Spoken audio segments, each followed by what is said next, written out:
ଜାଣିଛ ଆଜି ମାଛ ବେଟ ପଖାଳ ବନେଇବି ଖାଇବ?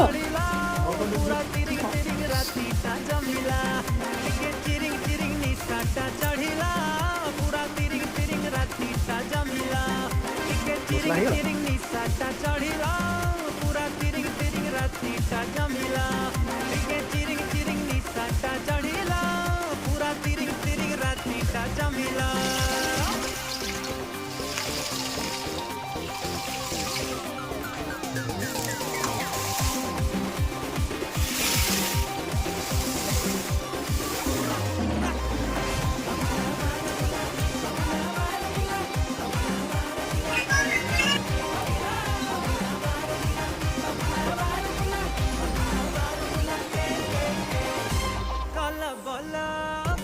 କେମିତି ହେଇଛି ଖାଇକି ଟିକେ କୁହ।